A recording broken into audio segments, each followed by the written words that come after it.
Very good morning, all of you. Welcome you all on our YouTube channel, The Learning with Fun. I am Dr. Manju Takshak. आज के इस video में हम continue करेंगे class 9 NCERT science book chapter 3. इस video में हम Dalton's atomic theory already discuss कर चुके हैं इस चैप्टर से, और आज हम बात करेंगे एटम क्या है, मॉलिक्यूल क्या है. तो सबसे पहले हम समझते हैं व्हाट इज एन एटम. तो अगर आपने कभी ऑब्जर्व किया हो कि अगर एक मैशन बिल्डिंग वॉल्स खड़ी करता है, तो अगर आप कभी ऑब्जर्व करेंगे, पहले एक वॉल बनती है, देन वॉल, बहुत सारी वॉल मिलके आपका रूम बनाती हैं, and then collection of room जो है बिल्डिंग्स बनाते हैं. So what is the building block of the huge building. हुआ क्या, एक्चुअली आप देखेंगे कि जो ब्रिक होती है, ब्रिक जो है उसका एक बेसिक जो ब्लॉक है इतनी बड़ी बिल्डिंग का, that is the brick. Similarly आपने ये देखा होगा, what about the building block of an ant hill. It is a small grain of sand, यानी कि मतलब मिट्टी का एक छोटा सा दाना आप देखोगे, उससे पूरा आपका हिल बन जाता है.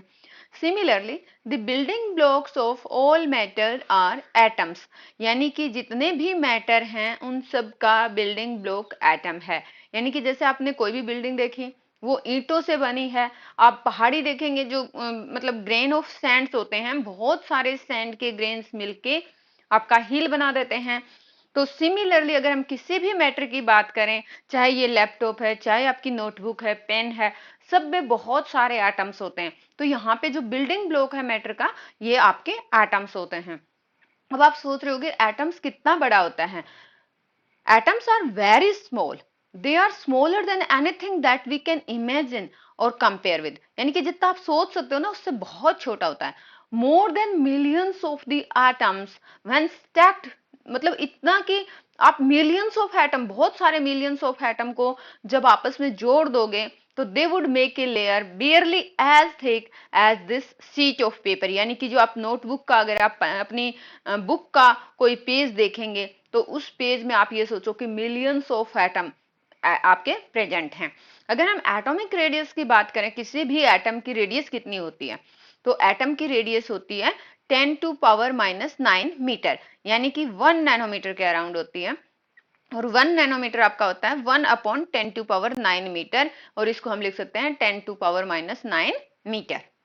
अगर हम रिलेटिव साइजेस देखें, अगर हम किसी भी चीज की रेडियस की बात करते हैं मीटर में, तो जैसे हमने बताया कि एटम जो है इतना छोटा होता है कि उसकी जो रेडियस है, मतलब एक ऐसे आप मान के चलो कि इसकी जो रेडियस है वो 10⁻⁹ मीटर होती है, जिसको नेकेड आइज से आप नहीं देख सकते हैं. अगर आप हाइड्रोजन एटम के रेडियस की बात करोगे, तो 10⁻⁻10 मीटर होती है. वाटर मॉलिक्यूल के रेडियस की बात करोगे तो अराउंड 10⁻⁹ मीटर होती है. हीमोग्लोबिन, आपने सुना होगा कि हमारी बॉडी में हीमोग्लोबिन होता है ब्लड के अंदर, जो ऑक्सीजन ट्रांसपोर्ट करने का काम करता है. हीमोग्लोबिन मॉलिक्यूल का साइज 10⁻⁸ मीटर होता है. जो ग्रेन ऑफ सैंड हम अभी बात कर रहे थे, उनका साइज अराउंड 10⁻⁴ मीटर होता है. तो इन सब से आप सोच सकते हो कि आपका एटम जो है कितना छोटा होता है, 10⁻⁹ मीटर. एंट का साइज 10⁻⁻3, आपने छोटी सी एंट देखी होगी, इतनी सी, ठीक है. और इस अगर ये 10⁻⁻3 मीटर है, अगर ये 10⁻⁻3 मीटर है, तो आप सोच के देखिए, 10⁻⁻3 का मतलब समझते हो कि 1 मीटर को आप 1000 पार्ट्स में डिवाइड कर दीजिए. 1/1000 आपका कितना आएगा, 10⁻⁻3 मीटर आएगा. तो this is the size of ant. और अगर आप 1 मीटर को 10⁹ से डिवाइड कर देंगे, 10⁹ से डिवाइड कर देंगे, तब आता है 10⁻⁹ 10⁻⁹, जिसको हम बोलते हैं 1 नैनोमीटर. तो ये होता है आपका size of A atom, atomic radius. अगर एप्पल के साइज की बात करें, तो ये अराउंड 10⁻⁻1 मीटर होता है. यानी कि 1 मीटर, उसको आप 10 पार्ट्स में डिवाइड कर दें, तो जो एक पार्ट है that is around the size of the Apple. तो ये आपका होता है. तो अब आप रिलेटिव साइज कंपेयर कर सकते हैं, तो आपको पता चल जाएगा कि एटम जो है कितने स्मॉल साइज का होता है. सो अब आपको ये लग रहा होगा कि एटम इतना छोटा सा है, इतना इनसिग्निफिकेंट इन साइज है, तो हम इसके बारे में इतनी बातें क्यों कर रहे हैं. This is because our entire world is made up of atoms. मैंने अभी आपको बताया कि जैसे आपकी बिल्डिंग ब्रिक्स से बनी है, सेम वे में आप जितने भी मैटर देख रहे हैं, जितना मैंने कहा आपकी notebook, pen, pencil, everything is made up of atom. तो ये जो हमारा वर्ल्ड है, वर्ल्ड में everything is made up of atoms. We may not be able to see them, हम उनको देख नहीं सकते, बट दे आर देयर, हर जगह हैं, हर जगह आपके हैंड्स में, फिंगर्स में, पेन, पेंसिल, इरेजर, आपकी table, chair, everything is made up of atoms and constantly affecting what ever we do. और जो अगर हम एटम के बारे में स्टडी करेंगे तो हमें पता चलेगा कि कैसे ये जो है अफेक्ट करते हैं। Through modern techniques, we can now produce magnified images of the surfaces of the elements showing atoms. Actually आजकल क्या हो रहा है, वैसे हमने नेकेड आइज से बताया कि हम एटम्स को नहीं देख सकते, लेकिन आजकल मॉडर्न टेक्निक्स आ गई हैं। तो जैसे आपने कभी देखा हो कि जैसे मान लो एंट ही है, एंट का साइज इतना सा होता है, छोटा सा, जैसे बताया था कि 10⁻³ मीटर, लेकिन इसकी बड़ी सी इमेज ले सकते हैं, इतनी बड़ी इमेज में भी आप देख सकते हो, इससे बड़ी में भी देख सकते हो।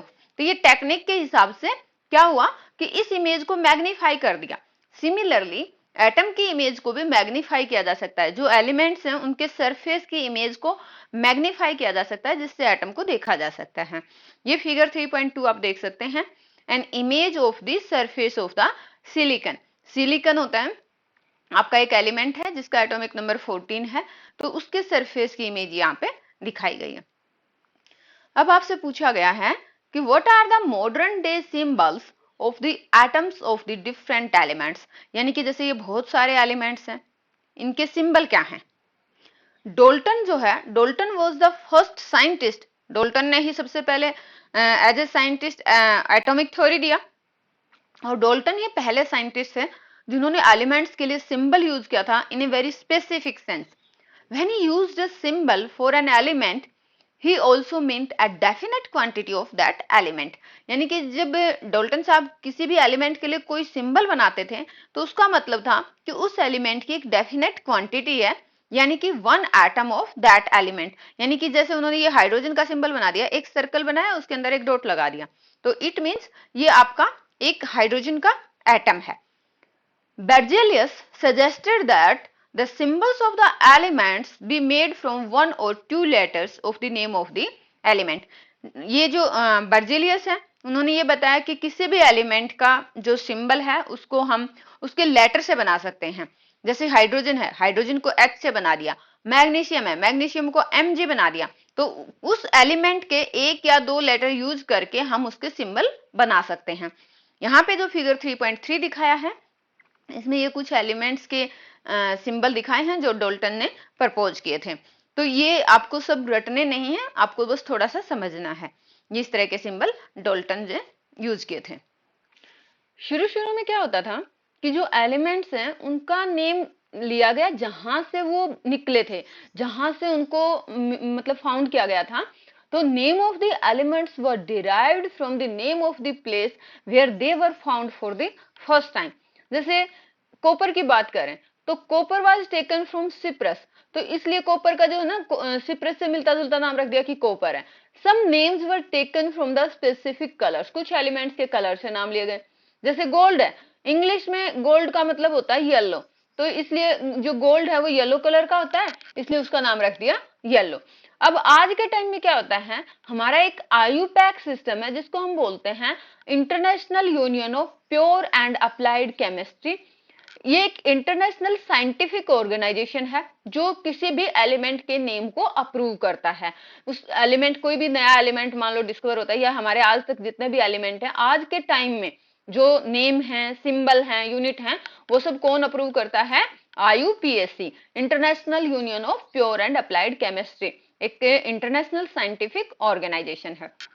Many of the symbols are the first 1 or 2 letters of the element's name in English। बहुत सारे सिंबल तो मतलब जैसे इंग्लिश में जो नाम है उसमें पहले 1 या 2 लेटर ले लिए। The first letter of a symbol is always written as a capital letter, और जो सेकेंड लेटर है उसको हमेशा लोअर केस में लिखेंगे। जैसे एग्जाम्पल दिया है, हाइड्रोजन को H से रिप्रेजेंट कर दिया। एल्यूमिनियम है, एल्यूमिनियम को AL से रिप्रेजेंट करेंगे, लेकिन ये ध्यान रखना है कि A और L दोनों कैपिटल नहीं लिखेंगे, A को कैपिटल, L को स्मॉल। सिमिलरली कोबाल्ट है, कोबाल्ट का हमने पहला लेटर सी कैपिटल लिखा, ओ जो है स्मॉल लिखेंगे। इसको हम दोनों कैपिटल नहीं लिख सकते, क्योंकि अगर आपका सी भी कैपिटल है, ओ भी कैपिटल है, तो ये आपका कोबाल्ट नहीं, ये आपका कार्बन मोनोऑक्साइड होगा। और कुछ एलिमेंट्स के सिंबल जो है they are formed from the first letter of the name and letter appearing letter in the name.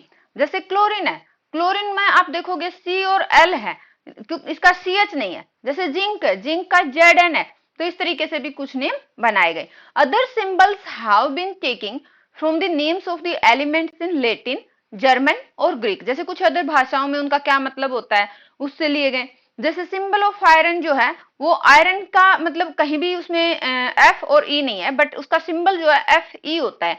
क्यों? क्योंकि एफ ई जो है ना, लेटिन नेम फेरम से लिया गया है। आयरन को लेटिन में फेरम बोलते हैं, और फेरम से आप देखोगे कि इसके जो शुरू के दो लेटर हैं वो ले लिए एफ और ई। सोडियम है, सोडियम का एन ए सिंबल होता है। ये हमने कहां से लिया? सोडियम में तो कहीं भी एन ए नहीं है, लेकिन ये हमने लिया नेट्रियम। ये आपका लैटिन नेम है नेट्रियम, वहां से आपने एन और ए ले लिया। पोटेशियम का के लिखते हैं, के लिखते हैं, और ये हमने कहां से लिया? Kalium. So each element has a name and unique chemical symbol. अब यहाँ पे आप टेबल देख सकते हैं, सिंबल फॉर सम एलिमेंट्स। जैसे कुछ ये आपके एलिमेंट्स दिए हैं, इधर इनके सिंबल दिए हैं। अब ऐसा नहीं है कि आप इन सबको एक ही दिन में याद कर लोगे। धीरे धीरे जैसे आपने एल्यूमिनियम को यूज किया, तो आपको पता चल जाएगा कि एल्यूमिनियम के लिए हम ए कैपिटल एल स्मॉल लिख के एल्यूमिनियम बना सकते हैं। कार्बन के लिए हम कैपिटल सी लिख सकते हैं। सो आप जब इनका बार बार यूज करेंगे तो you will automatically be able to reproduce the symbol. So इस वीडियो में हम इतना ही रख लेते हैं। Thanks for watching the video. जय हिंद।